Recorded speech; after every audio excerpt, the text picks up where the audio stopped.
Back When is sponsored by Seawe, the National Trust's photo printing partner. Every image captures a story. Seawe's support means the National Trust can protect our nation's memories by caring for and sharing our vast collection of historic photographs. Through our work together, we're uncovering precious and previously unseen images for everyone to enjoy. Discover our work snapshotting 200 years of history. Search online for Seawe, that's CEWE, and the National Trust. So the same way that we would talk about our famous sports stars and would argue over who was the best and who was the greatest, who was the best footballer, who's the best Formula One racer, who's the best cricket batsman or bowler. You know, you can imagine people from Roman times talking about who the best charioteer was and why. Have you ever imagined being a fly on the wall of history? Join me for an inside view of the stories of people, places, and moments that made us. I'm historian James Grasby. Lean in for a tale from time, back when.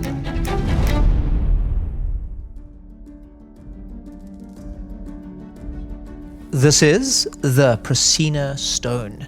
It is a beautiful example of ancient graffiti. It's of Cotswold stone, and it has the letters Prasina inscribed on it. This is James Ball from Chedworth Roman Villa in Gloucestershire. The name Prasina refers to a chariot racing team from ancient Rome. Prasina is derived from the Greek word prasinos, which means leek green, the colour of a leek, and was then taken on by the Romans, prasinos, prasinae. And they were one of the most popular racing teams of their time. If you're thinking Formula One, you'd be thinking Red Bull or Ferrari. If you're thinking Premier League teams, this would be your Manchester City, your Manchester United, your Liverpool, your Chelsea. These were the big guys. There were 4 chariot racing teams in ancient Rome. So we had the greens, the blues, the whites, and the reds. These teams were at the top of their game, and the level of organisation that went into races is similar to what we would imagine today.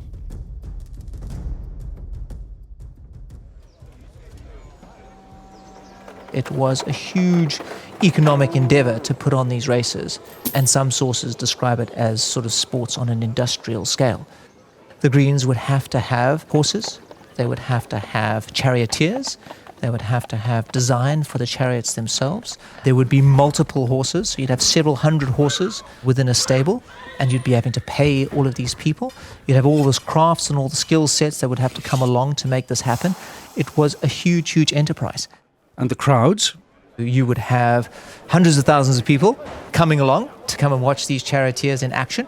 So at the Circus Maximus, the largest in Rome, the capacity there was about 150,000 people.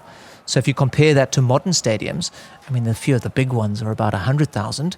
So this is 50,000 more than that. So the scale of it for a sport that is, 2,000 years ago just blows your mind.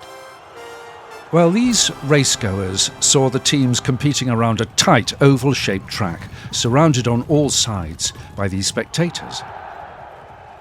Like modern racing, there were skills and tactics involved to ensure your top rider was in the lead. But these were often dangerous and very high risk, which James explains added to the atmosphere of each race. The track was about 350 meters long the one way and 350 meters long the other way, and you would go through a very, very tight turning circle, which made the races phenomenal to watch. So you'd have the charioteers and the chariots going at a hell of a pace up the one side, and then they would have to maneuver to go around that 180-degree hairpin bend and then get the speed up and do it again. Obviously, the first chariot to cross the line was the one that won. You'd have to really think about how you were going to, race. Some of the scenes that have been described, especially as the chariots go round the 180-degree bend, it is the most dangerous part of the race. So you get these high speeds, and then you've got to get your angle into the turn, and you've got to be able to slow down, but you want to get the best line because it's the fastest line, but everyone's going for it. and you could have chariots toppling over, you could have horses getting caught up in it, you could have drivers thrown from the chariots. And the drivers, the charioteers, would strap themselves to the horses. So you'd be ripped off, and you could get dragged behind, but you'd have a knife strapped to your chest. So you'd have to use the knife to cut away at the reins so that you could free yourself and to be able to live and race another day.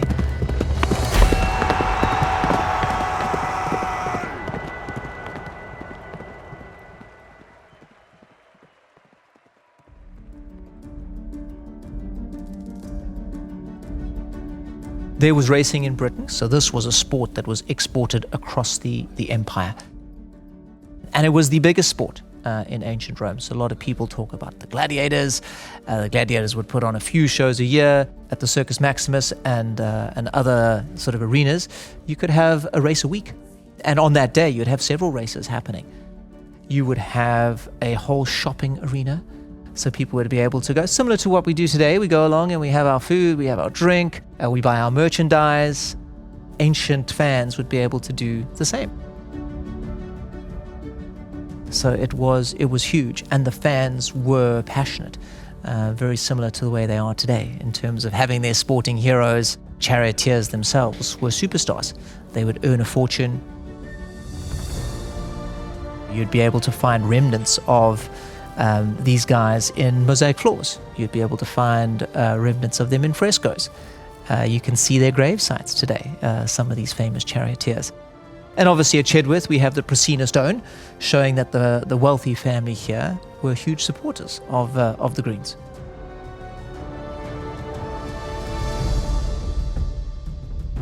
The Prasina Stone is a great reminder of our connection with the past and our fascination with sport through the ages. And I'll leave you with a thought of what a piece of graffiti today, or cherished piece of memorabilia, may say about our own societies 2,000 years from now.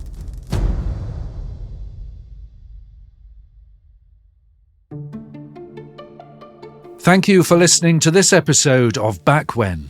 Be the first to hear new stories by following us on your podcast app. And don't forget to join in with the episode by leaving a comment or sending us a message. All of the details can be found in our episode show notes. While you're there, be sure to also check out our nature show Wild Tales and also our kids show Ranger Ray and the Wildlifers. Join us again next time for more tales from time back when. This podcast is sponsored by Siwi, Europe's leading photo printing company. Every image you capture tells a story. Discover ideas for curating and creating your special memories and unique gifts for loved ones. From high-quality, personalised photo books to wall art made from your favourite photos. Head to Siwi, that's cewe.co.uk, and start creating your story.